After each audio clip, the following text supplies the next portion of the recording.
Ya, terus nggak ngomong-ngomong, moro-moro langsung terus minta diangkat lagi, ini lagi repot. Terus piye maksudnya sampean iki? Piye? Sampean mau cerita apa? Jadi kalau butuh sesuatu ku nek mendadak ya gak bakalan bisa toh, Mbak. Ya Aku kan kan juga udah repot. SMS ngechat Mas Andro. Aku tahu nomornya dari temen.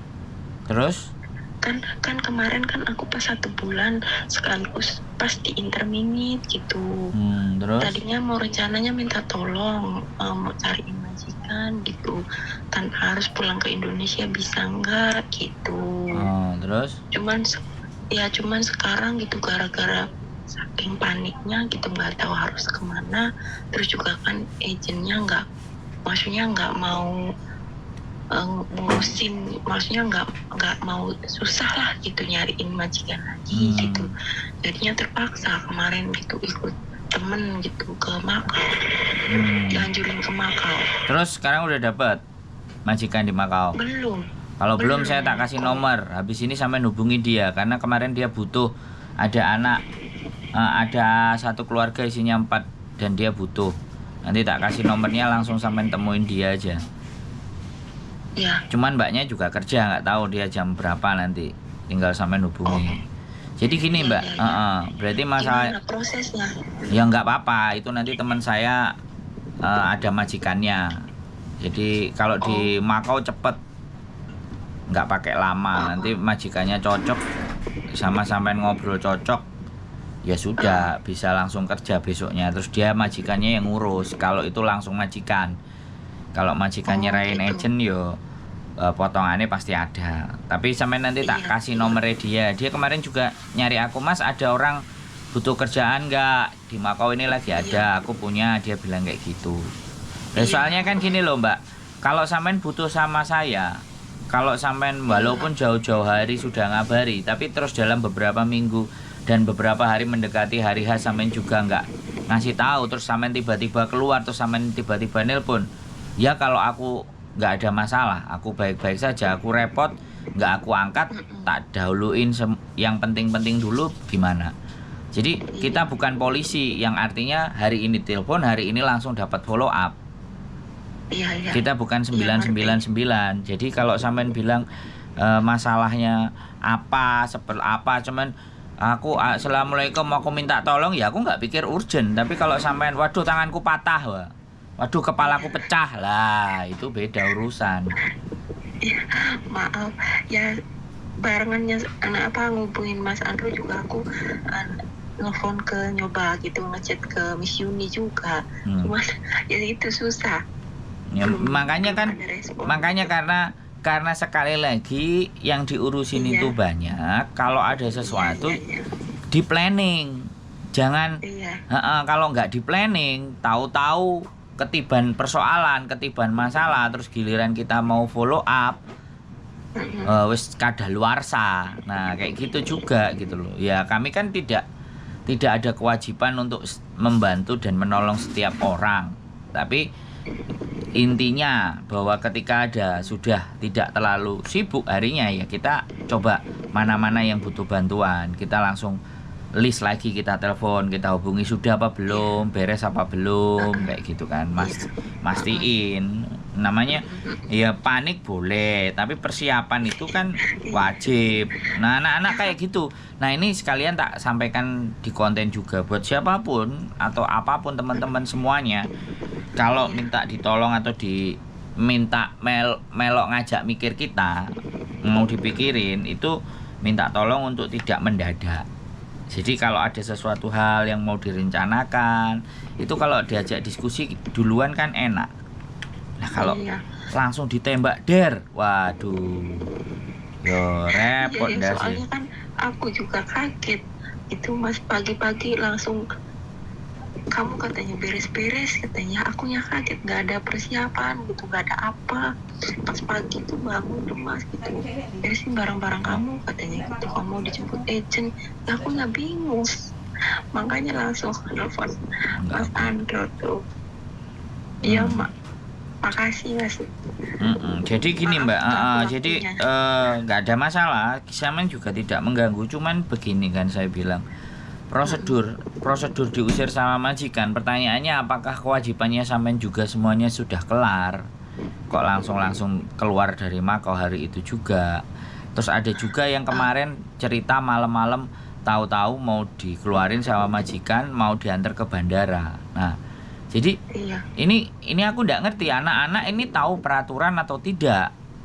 Terus di Indonesia ada di briefing dan macam-macam apa tidak gitu loh. Jadi yang saya khawatirkan adalah ketika kalian dikeluarkan dengan majikan, terus majikan nggak memberikan hak-hak kalian, terus tahu-tahu sudah suruh langsung keluar, apalagi dianterin di bandara, dibelikan tiket dan semuanya. Nah, itu kan majikan enak, wong dia ngongkon keluar, ya harus bayar 1 bulan gaji. Kayak sampean Kemarin sih gitu. Ayo, kemarin gimana? kalau kemarin kan agentnya datang gitu mas, Terus cuma ngasih kan 4.000 gaji kan 1 bulan gitu, Ya. kerja 4.730 ah sama apa itu yang 1 bulan tuh dendaan apa gimana 4.730 juga. Nah terus tambahan transportasi kalau nggak salah mas, 100. sama uang tiket aku nggak tahu gitu dibeliin apa enggak, yang jelas itu nggak dikasih gitu.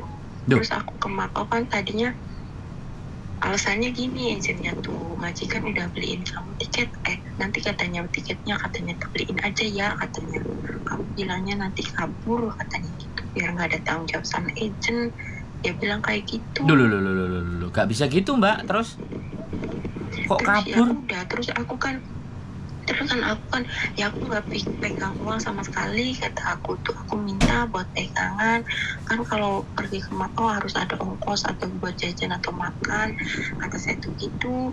Terus dikasih lah 2.000 kan, setahu aku yang itu nggak termasuk uang tiket tuh mas, 9.600 apa 460 gitu, yang dikasih tuh 2.060 gitu, yang sisanya kata dia itu udah nanti masuk potongan kamu ya katanya, katanya ke PT katanya 7.000 lah. Perasaan aku bilang tadi 9.000 berapa gitu, kok 7.000, aku belum tak tanyain lagi, aku belum tak chat lagi agentnya gitu mas, nanti kamu sisa potongan kamu tinggal sekian katanya gitu. Loh, terus sampean Potongan kan terus sampean langsung hari itu juga langsung ke Makau? Iya. Wah, Ya, agent-agent aku sekarang ngerti, Mas. agent-agent Aku sekarang ngerti, licik Mas. lah. Hei. Aduh. Dia bilang kayak gitu. Ya terus sampean nurut aja. Iya. Karena aku panik, Mas. Aku nggak ngerti. Baru pertama kali soalnya di intermediate ini. Ya, sampean dari Indonesia. Iya. Nah, non. Taiwan. Aturannya beda, Mbak. Waduh. Jadi gini loh, Mbak. Tapi ya sudah, wis itu hidupnya sampean lah.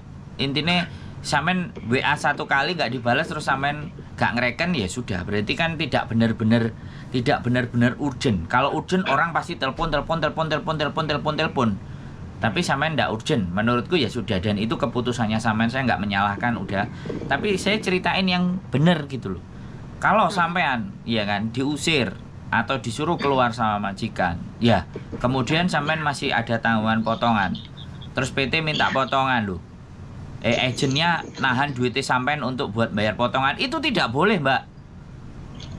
Oh gitu. Tidak bisa seperti itu gitu loh. Sampean harus terima uangnya dari majikan. Nah baru potongan itu jangan dikasihkan ke agent. Sampean yang megang uangnya itu, diserahkan dari majikan itu, sampean yang pegang. Sampean yang diusir sama majikan, sampean yang diinterminate sama majikan, sampean harus terima uangnya. Jangan bilang agent nggak bilang bahwa uangnya segini, kamu tak kasih uang segini terus kamu berangkat. Lu nggak bisa begitu. Orang paspor aja ditahan. Sebentar. Nah sekarang sampean ke Makau nggak pakai paspor? Pakai. Loh. Itu tak minta. Loh, Tak minta. terus sampean benar-benar nggak ngerti peraturan. Paspor itu yang megang sampean, nggak boleh siapapun megang, karena itu barang Nggak pribadi boleh milik dari sampean. awal juga mas. Dia alasannya gini, agentnya takut saya utang bank atau gimana, takut ditipu sama teman-teman buat ngajuin Ya aku utang ngerti, bank. aku ngerti ngomongnya kayak gitu. Tapi bukan seperti itu juga caranya. Tapi yang jelas sudah tak garis bawahi. Sampean nggak tahu peraturan di Hong Kong, sampean bukan non, sampean ex Taiwan dan sampean bingung, sampean panik, terus nggak nyoba telepon, sampean manut. Nah, bati ku agent bisa dipahami, sampean sing rugi. Tapi ya udah, itu pilihannya sampean nggak nelpon berkali-kali, cuman WA aja, assalamualaikum saya butuh bantuan, terus nggak dijawab, terus sampean menengahi, berarti kan aku nggak ngerti, sampean sudah ada yang bantu, sudah ada yang nolong, sudah ada apa, ya aku nggak ngerti. Tapi sekali lagi saya bilang, ini buat pembelajaran buat teman-teman siapapun yang baru datang, mau ex Hong Kong, ex Singapura, yang belum tahu peraturan sama Hong Kong, berhati-hati gitu loh. Kalian semuanya harus tahu peraturan Hong Kong dulu gitu loh. Kalau peraturan Hong Kong nggak tahu, jatuhnya kayak gini nih, disuruh-suruh. Kemarin juga ada anak baru disuruh pulang sama majikan, langsung dianterin ke bandara. Kok menyut gitu loh. Dia gak ngekei duit apa-apa, cuma nukokno tiket. Nah, kan itu badi itu majikannya. Dan sekarang sekali lagi, bukan bilang majikan licik atau agent licik, aku bilang segala sesuatu kalau kalian nggak ngerti, nggak paham, ya kalian yang akan jadi korban, kalian sendiri yang akan susah. Makanya penting untuk belajar bagaimana peraturan di Hong Kong. Kalau nggak ngerti ditanya, jangan tiba-tiba iya terima saja. Waduh, nah ini loh, ini sudah sering banyak sekali terjadi buat teman-teman. Dan aku juga tetap mulutku nggak akan pernah capek untuk terus ngomong, untuk ngasih tahu. Ini oke, sampean sudah terjadi, silakan, nggak ada masalah. Tapi kembali lagi bahwa yang lainnya jangan sampai kejadian seperti sampean. Makanya aku nyampein di konten kayak gini, wah bahaya ini. Kalau sampai 3, 4, 5 orang kayak gini, ya cepet sugih iki ajene. Nek ndelok model-modelnya ketemu wong kayak sampean ngene iki, ajene badi, dan ajene kan wis gak ngurus sampean. Terus sampean dikongkon diarani kabur. Lah iku rekod sampean nanti ke Hong Kong masalah, Mbak. Sampean juga harus perhatikan rekod sampean. Jadi ini jangan disamakan dengan Taiwan. Kalau orang kabur kanginan, ya repot, balik neh kate rono bingung, Indonesia golek duit angel, nang Taiwan gak iso, nang Hong Kong gak iso, piye jal ayo. Nah, aku juga nggak ngerti temen sampean yang bawa ke Makau ini siapa. Kok sampean menurut temen terus langsung manut temen, langsung melok ke Makau sekalian. Nah, ini aku juga nggak ngerti. Jadi orang-orang di sekitar sampean juga seperti apa bentuk dan modelnya, saya juga nggak ngerti. Kok sampean manut nurut ae gitu loh. Jeneng ngomong ya manut nurut ae. Ibaratnya kok sapi dicongok irunge, digeret rono digeret rono, digeret rene. Nah, itu masalah, Mbak. Sekali lagi, tapi saya nggak akan nguntit itu, ya sudah, karena sampean kemarin ngubunginya saya dan saya ngubunginya hari ini, ya tak anggap aja aku gak bisa menyelamatkan sampean di kemarin gitu aja. Nah, tapi saya berusaha hari ini, sampean sudah di Makau, nggak ada kerjaan, aku kasih nomor sampean hubungi, mudah-mudahan ada kerjaan. Jadi untuk kalau sudah dapat kerjaan, sudah dapat rezeki, sekali lagi berhati-hati. Iya kan? Nah, kalau butuh sesuatu memang urgent dan penting, ya sampean harus usaha. Tapi ya sudah, nggak apa-apa, sampean dhewe ketoke nyantai, ketoke gak bingung, nggak khawatir dan nggak gupuh, nggak panik, ya itu termasuk bagus lah. Nggak ada masalah. Bukan yang panik itu. Aku kemarin sih paniknya kan aku pikirnya nggak mau pulang gitu. Kayaknya kerja gitu.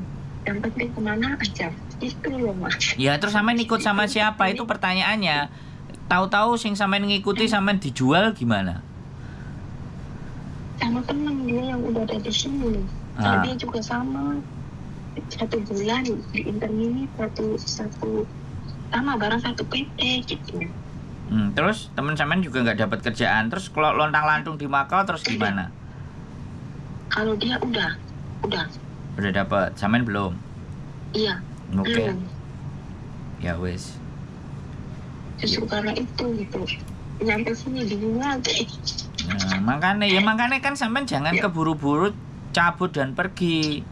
Sampean harus tinggal di agent dulu. Kalau masih belum selesai kelar urusan segala sesuatunya, kalau sampean karena juga nggak punya duit. Nah, makanya ini masalah juga. Jadi sekali lagi saya juga bilang, kalau masih dalam masa potongan, sampaikan ke keluarga semuanya bahwa uangnya masih potongan. Jadi tolong jangan meributkan tentang persoalan kiriman uang kepada saya, karena ya berapapun yang saya kirimkan saya juga butuh pegangan kalau ada masalah. Kadang-kadang anak-anak ini pikirannya kalau sudah potongan ya sudah, uang sisa potongan dikirim ke Indonesia semuanya, padahal posisi sampean belum benar-benar aman. Dan ini manajemen keuangan. Jadi kadang, halo, siapa yang ngomong? Iya. Enggak, itu teman lagi di boarding teman. Orang agentnya aja mas begitu itu langsung nyuruh aku ke Makau loh. Nah makanya yo badi lah, dia dapat duit 7.000 dari sampean terus sampean dikei muk 2.000, sampean kongkon ngalih ya iku bahaya. Lah kalau ada 10 orang kayak sampean ya 70.000 digasak karo agent dan sampean nggak ada perlawanan sama sekali. Wah yo susah ya, aku nggak ngerti sampean habis nonton konten saya setelah di Hong Kong atau sejak dari Indonesia sampean nonton. Nah aku nggak ngerti juga, karena memang di Indonesia kuota YouTube mahal, jadi ini orang nonton pengetahuan semuanya semua dari Facebook aja, nggak bisa dari YouTube. Tapi oke lah, nggak apa-apa ya, ini sudah terjadi, sampean memilih jalan yang itu. Tak kasih nomornya sekarang atau nomor sampean tak kasih Mbak E, sampean biar dihubungi atau sampean yang menghubungi dia. Kalau ada pekerjaan langsung disaut aja biar sampean aman, tenang dan bisa dapat rezeki kapan-kapan. Sekali lagi, kalau memang urgent dan penting, ingat ya sekali lagi, kalau nelponnya apalagi cuman WA 1 kali ya sudah, bye-bye. Kalau memang ada masalah di WA 2 kali 3 kali, kalau enggak ditelepon. Jadi duduk dulu, santai dulu, jangan kemana-mana dulu kalau bingung. Orang bingung itu harus duduk tenang, minum teh, minum apa, santai sambil mikir, setelah itu baru berjalan. Jangan belum menemukan keputusan dan semua langsung diputuskan jalan. Nah, itu sangat berbahaya sekali. Aku cuman mikir agent-agent saiki wis modelnya kayak gitu kan. Aku ya ini mendengar ceritanya sampean ya tak anggap berarti agentnya golek badi dhewe ya gak salah, wong jenenge agent, jenenge wong nyambut gawe kabeh mesti golek untunge lah, tapi nek sing dirugikno teman-teman ya kan susah gitu aja. Oke, ya gitu aja Mbak E, nanti tak kasih nomornya, sampean hubungi atau wonge yang akan menghubungi sampean tak kasih nomornya biar cepat beres. Oke. Terima kasih, sehat selalu. Assalamualaikum, bye bye. Mas Andro, waalaikumsalam. Oke, buat teman-teman semuanya perhatian. Saya tidak akan capek, saya akan terus berusaha walaupun karena memang kemarin ada acara. Tapi ya sudah, dan ingat ya, berarti sekali lagi ingat bahwa hak-hak kalian kalau kalian non, ya kan, itu tergantung kasusnya, break, interminate atau diusir. Kalau kalian diusir, itu berapapun harinya tetap dihitung 1 bulan, 4730. Mereka harus wajib membayar itu, uang transport dan tiket ke Indonesia. Nah itu hak yang bisa kalian dapatkan. Jadi sekali lagi, nah itu tergantung 1 bulan, 2 bulan, 3 bulan, bahkan kerja 2 minggu kalau meleset pun ya kan, kalian tetap menerima 47. Itu peraturan di Hong Kong. Dan sekali lagi saya pasti nggak bisa memberikan informasi ke banyak orang. Butuh energi teman-teman untuk hal yang baik bisa disampaikan, kalau nggak, tapi saya sekali lagi tidak akan mengemis untuk kalian share video saya, tapi kepedulian kalian terhadap teman-teman kalian sendiri, terhadap bangsa sendiri, itu ada di jari kalian. Yang pertama dinalar di dalam pola berpikirnya, kalau bermanfaat jari kalian mainkan hal-hal yang benar. Share sesuatu yang menurut kalian baik. Tapi kalau menganggap bahwa gaya apa kok nguntung no Sandro, nguntung no YouTuber, ya nggak apa-apa, nggak usah di-share. Cukup sampean simpen diri kalian sendiri saja. Artinya belum ada penyatuan. Ya sekali lagi, belum ada rasa saling membantu satu sama lain, itu nggak apa-apa. Karena setiap individu punya cara berpikir masing-masing. Keep stay tune my YouTube channel and see you next video. Bye bye.